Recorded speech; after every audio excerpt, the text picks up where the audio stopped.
Hello बच्चों, मैं PK Sinha mathematics by PK Sinha class में फिर से आप लोग सभी बच्चों का स्वागत करता हूं। बच्चों, पिछले वीडियो में जो मैट्रिक्स मेथड का मेरा लेक्चर नंबर 11 था, उसमें मैट्रिक्स के इन्वर्स के विषय में और इन्वर्स के मदद से लीनियर साइमल्टेनियस इक्वेशन को कैसे सॉल्व किया जाता है, इसके बारे में हमने डिस्कशन किया।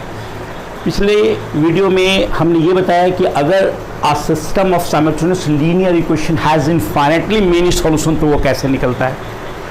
साथ साथ हमने ये बताया कि अगर किसी सिस्टम में सॉल्यूशन नहीं मिलता हो, मतलब इनकंसिस्टेंट होता हो, तो उसकी क्या कंडीशन है। हमने ये बताया कि अगर मान लीजिए ए एक कोफिशिएंट मैट्रिक्स है, तो आप क्या करो, एडजॉइंट मैट्रिक्स ए का निकाल लो और उसको बी से, बी यानी जो कांस्टेंट टर्म्स को लेकर जो कॉलम मैट्रिक्स बनाया, उन दोनों का प्रोडक्ट अगर जीरो के बराबर नहीं हुआ, then we can say that system is inconsistent and system has no solution. आप उसको निकाल सकते हैं। आज मैं आपको बताने जा रहा हूँ एलिमेंट्री ट्रांसफॉर्मेशंस और ऑपरेशन्स ऑफ अ मैट्रिक्स। ये क्या होता है और इसके मदद से हम लोग इन्वर्स किसी मैट्रिक्स का कैसे निकालते हैं, है ना। ज़्यादा समय नहीं बर्बाद करते हुए मैं सीधे पॉइंट पे आता हूँ। हाँ, एक बार मैं कहूँगा, अगर आप मेरे चैनल पे नए हैं तो प्लीज़ मेरे चैनल को सब्सक्राइब कीजिए, साथ साथ वीडियो के अंत तक बने रहिए, है ना। अगर पसंद आया है तो लाइक कीजिए, शेयर कीजिए, ठीक है। नहीं पसंद आता है तो डिसलाइक कीजिए। जो कमेंट्स होते हैं कि क्या इसमें और आपको चाहिए, कुछ गड़बड़ी है तो उसके बारे में बात कीजिए, है ना। चलिए अब पॉइंट पे आते हैं। एलिमेंट्री ट्रांसफॉर्मेशंस और operation of a matrix. Operation of a matrix क्या होता है?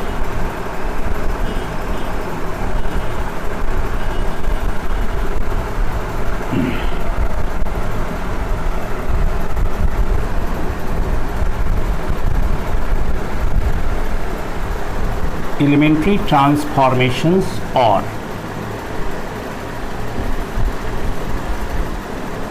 operations of a matrix, है ना। Elementary transformation or operations of a matrix क्या होता है? And elementary transformation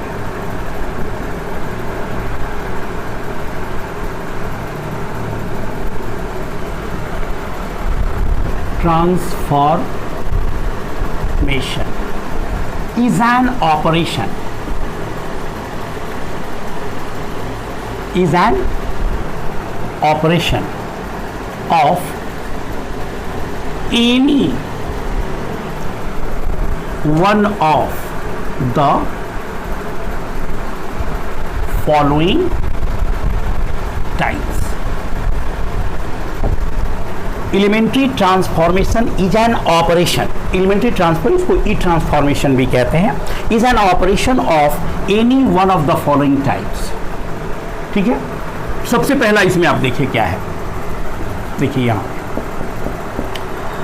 the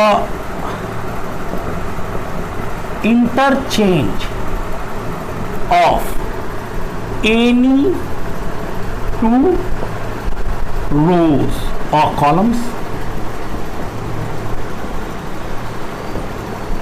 पहला जो हुआ, किसी दो रो को आपस में बदल देना। दूसरा होगा the multiplication of elements of any one row or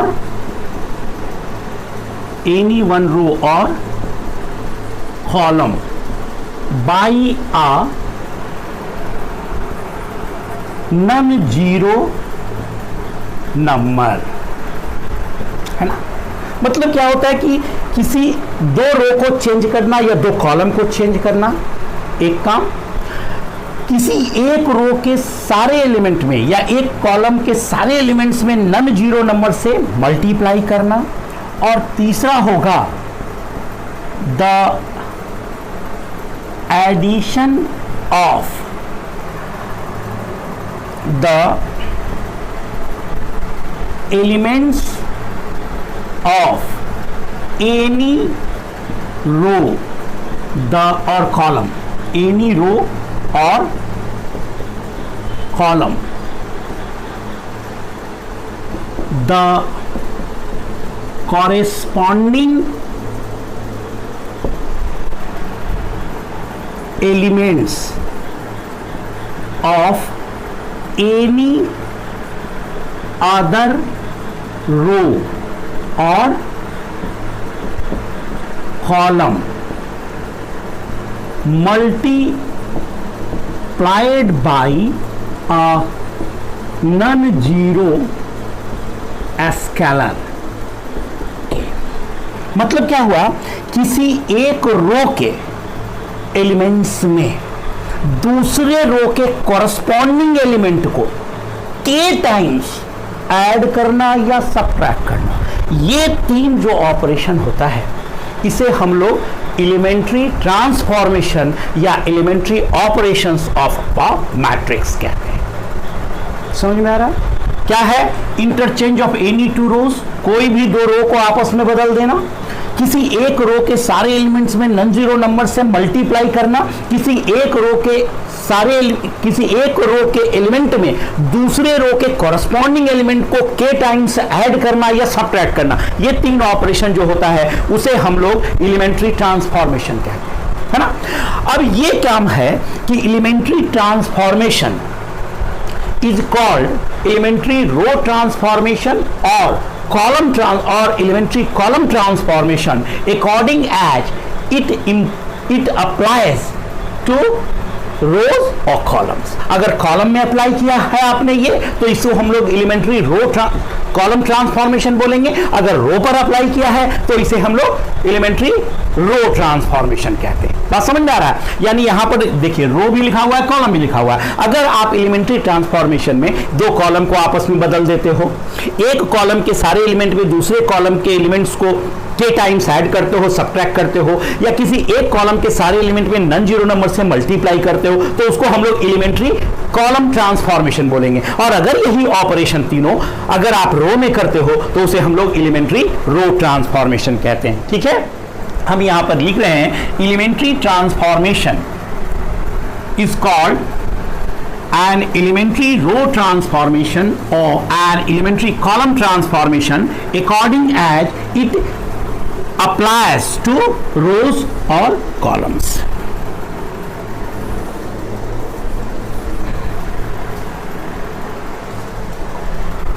and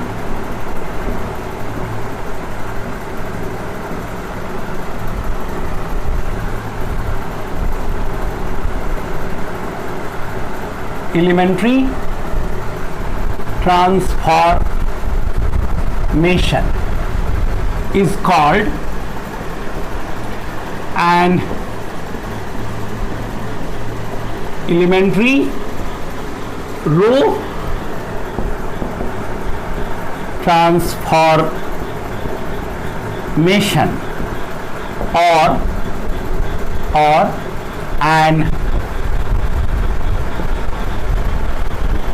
elementary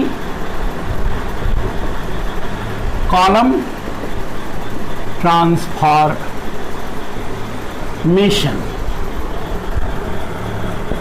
according as it applies to rows or columns। अगर एलिमेंट्री ट्रांसफॉर्मेशन को हम लोग एलिमेंट्री रो ट्रांसफॉर्मेशन कहते हैं अगर वो रो पर अप्लाई होता है, और कॉलम ट्रांसफॉर्मेशन कहते हैं अगर उसे कॉलम पे अप्लाई करते हैं। समझ में आ रहा है बात? क्लियर है ये तक? अब क्या है, हम यहाँ पर बताएंगे कि इससे कौन सा सिंबल है जिसके द्वारा हम लोग इसे डिनोट करते हैं, किस तरह से हम लोग अप्लाई करते हैं, इसके बारे में है ना। तो लिखिएगा आप यहाँ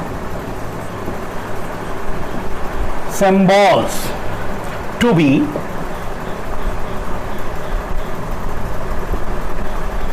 employed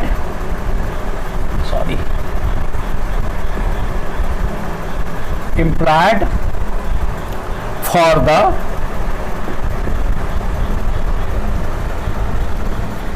elementary transformation. Elementary transformations. देखिए, the following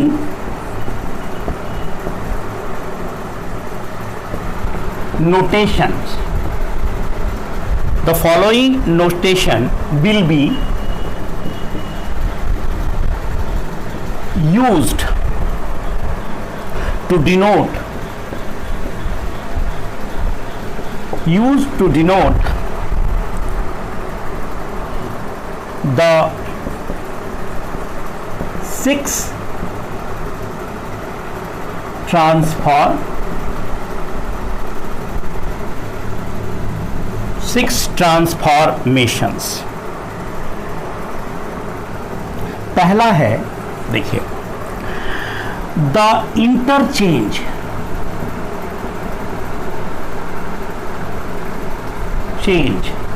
of ith and jth row will be denoted by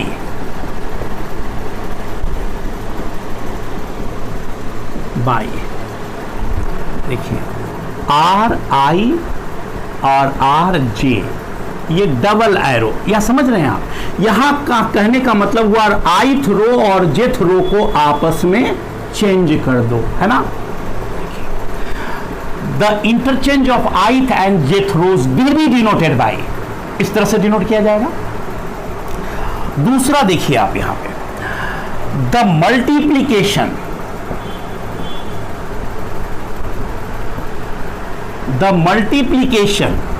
of ith row by a non-zero scalar k will be denoted by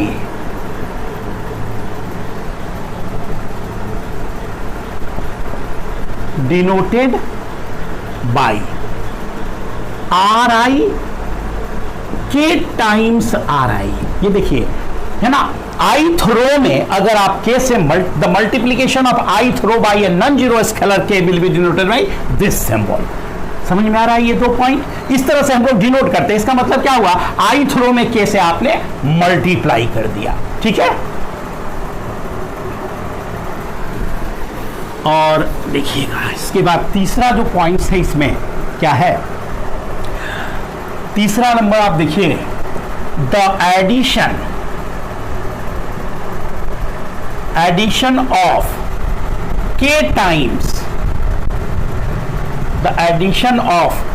times the jth row to the ith row will be denoted by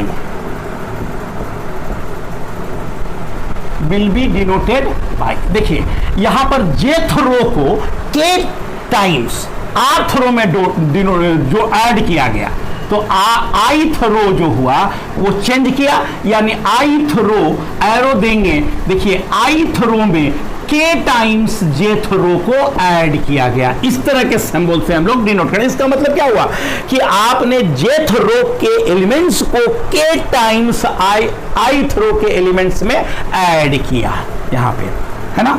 तो ये हुआ symbols जिसके द्वारा हम लोग denote करते हैं. हम एग्जांपल के थ्रू भी इस चीज को एक्सप्लेन करके बता देंगे कि किस तरह से डिनोट किया हमने, है ना?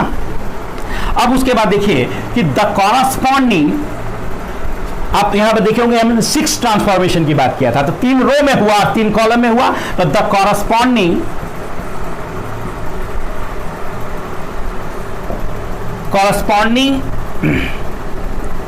column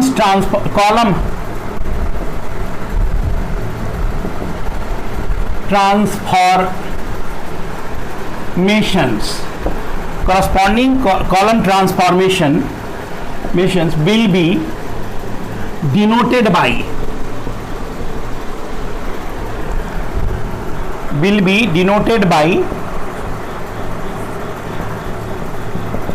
writing C in place of R, है ना, दैट इज, ये देखिएगा, ये इसका क्या मतलब हुआ, इसका मतलब हुआ जेथ कॉलम, सॉरी आइथ कॉलम और जेथ कॉलम को आपस में बदल दिया, ये हुआ।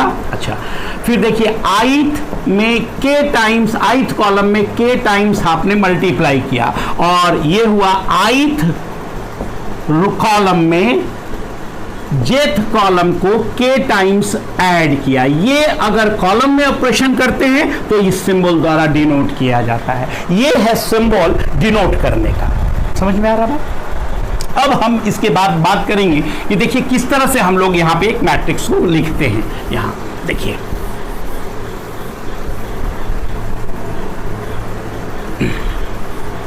मान लीजिए एक मैट्रिक्स हमने लिया A, 2 3 5 4 2 1 3 2 3, ये हुआ। अगर मान लीजिए हम यहां पर ये लिखते हैं R1 और R3 इस तरह का, इसका मतलब क्या हुआ, तो ये इक्विवेलेंट मैट्रिक्स मिला, यानी ये में रो 1 और रो 3 को चेंज कीजिए, तो देखिए 3 2 3 ऊपर लिख दिया, 4 2 1 यहां आ गया, और 2 3 5 ये आ गया। ये मैट्रिक्स इसके इक्विवेलेंट हुआ, इक्वल नहीं हुआ, इसको हम लोग इस सिंबल से डिनोट करते हैं। फिर मान लीजिए हम क्या करते हैं इस मैट्रिक्स में, अब देखिए R2 टेंस टू 2 टाइम्स 2 से R2 किया, इसका मतलब क्या हुआ, रो 2 में 2 से मल्टीप्लाई करते हैं, यानी ये इक्विवेलेंट हो गया। देखिए ये 3 2 3 रहने दिया, इसमें 2 से मल्टीप्लाई, दूसरे रो में 2 से मल्टीप्लाई किया, यानी 8 4 2 हुआ, और फिर ये 2 3 5 हो गया। ठीक है, ये हुआ। फिर मान लीजिए हम यहां पर पहला रो में दूसरा रो को, पहला रो में दूसरा रो को 2 बार ऐड किया यहां पर, इसका मतलब इसको 2 बार इसमें ऐड करेंगे, तो देखिए ये इक्विवेलेंट हुआ, 8 को 2 बार ऐड करेंगे तो 16 ऐड हो जाएगा, क्या आ गया 19, ये हुआ 8 ऐड हो जाएगा तो कितना हो जाएगा 10, और ये 2 बार ऐड करेंगे तो 4 यानी 7, और फिर ये 8 4, ये 19 है, 8 4 2 और 2 3 5, ये जो 3 ऑपरेशन हमने यहां पे दिखाया इसको एलिमेंट्री रो ट्रांसफॉर्मेशन या एलिमेंट्री रो ऑपरेशन कहते हैं। अब हम लोग इसके मदद से क्या करते हैं, तो देखिए हम लोग यहां पर किसी भी मैट्रिक्स के इनवर्स को निकालने के लिए एलिमेंट्री ट्रांसफॉर्मेशन का इस्तेमाल करते हैं। आगे इसमें और भी है जो हायर क्लासेस में पढ़ना है, मैट्रिक्स बहुत बड़ा टॉपिक है, छोटा टॉपिक नहीं है, लेकिन हम लोगों को उतना जानकारी नहीं करना है। ये रैंक वगैरह निकालने में भी इसका इस्तेमाल होता है, तो वो क्या चीज़ है उसका अभी कोई इंपॉर्टेंस नहीं है, वो 11th के सिलेबस में या टारगेट कॉम्पिटिटिव लेवल के सिलेबस में या 12th के सिलेबस में वो नहीं है, इसलिए हम लोग उस पर बात नहीं करेंगे। हाँ, मैट्रिक्स मेथड द्वारा, मतलब एलिमेंट्री रो ट्रांसफॉर्मेशन द्वारा किसी मैट्रिक्स का इनवर्स कैसे निकाला जाता है उसके बारे में हम बात करेंगे। ठीक है, तो पहले ये आप देख लीजिए।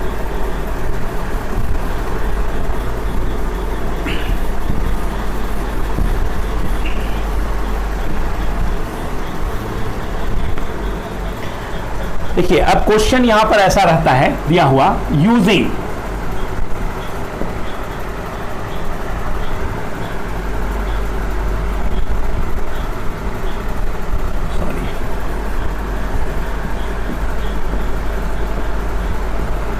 using elementary transformation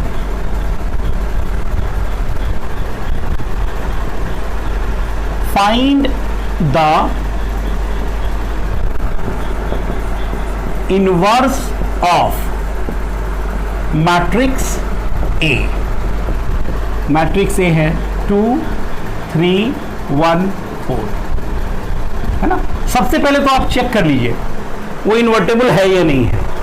अगर वो इन्वर्टेबल नहीं है, मतलब इन्वर्टेबल कब होता है मैट्रिक्स, अगर मैट्रिक्स नन सिंगुलर हो तो वो इन्वर्टेबल होता है, मतलब उसका इन्वर्स निकाल सकते हैं हम लोग, और अगर सिंगुलर हो तो वो इन्वर्टेबल नहीं होता है। और सिंगुलर कब होता है, जो किसी भी मैट्रिक्स का डिटर्मिनेंट अगर 0 हो गया तो वो सिंगुलर मैट्रिक्स है, मतलब we can not find out the inverse of matrix. लेकिन अगर किसी मैट्रिक्स का डिटर्मिनेंट नॉट इक्वल टू 0 है, यानी वो नॉन सिंगुलर है, we can find the inverse of matrix. तो पहला काम होगा यहां पर सॉल्यूशन में, देखिए पहला काम तो ये होगा कि आप गिवन मैट्रिक्स का डिटर्मिनेंट निकाल लीजिए।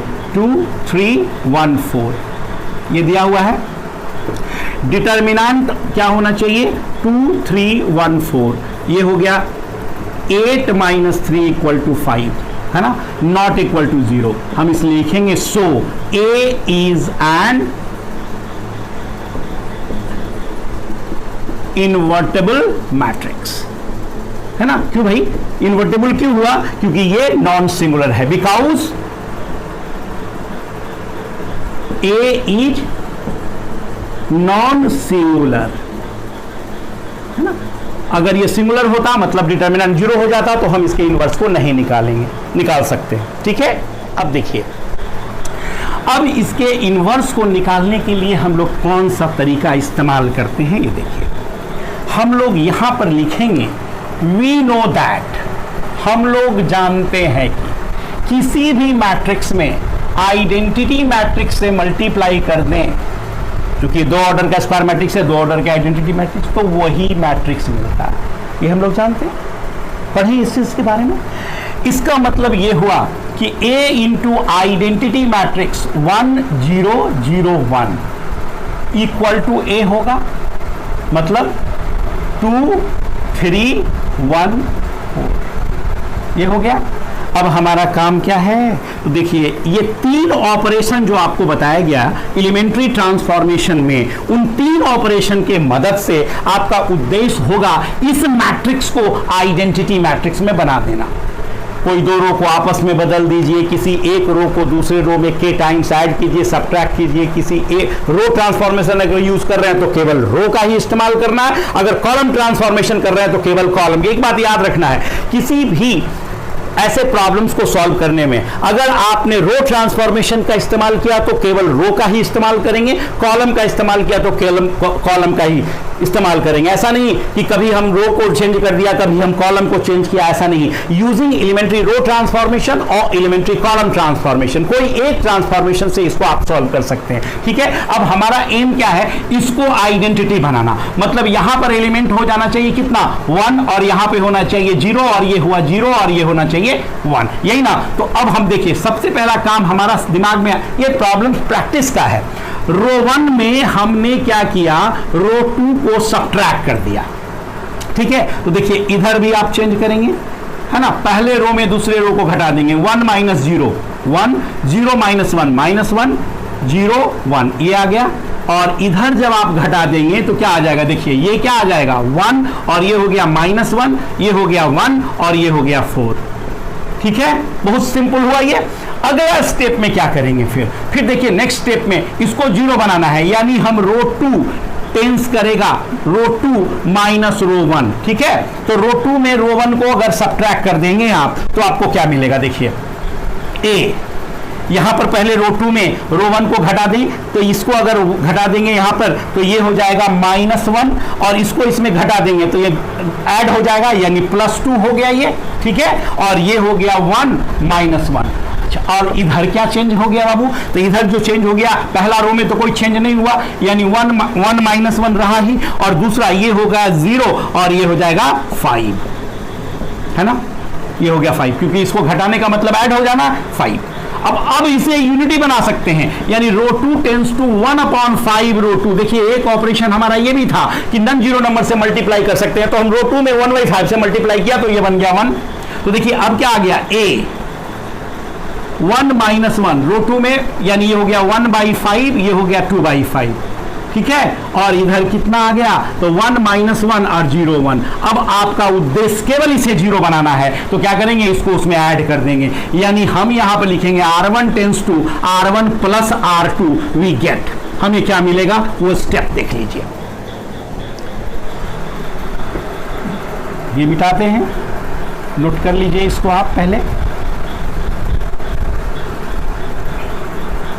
अब देखिए अगर पहले रो में दूसरा रो को जोड़ दें तो ये देखिए ये क्या है, ये है 1 में, अगर 1 में आप 1/5 ऐड कर दें तो ये हो जाएगा 4/5, यानी a इंटू 4/5, फिर -1 में इसे ऐड कर दें, -1 प्लस 2/5, तो ये हो जाएगा -3/5। कैलकुलेट कर लीजिए, देखिए -3/5, है ना। और फिर ये हो गया 1/5 2/5, क्लियर ये। और उसके बाद फिर इधर कितना हो गया,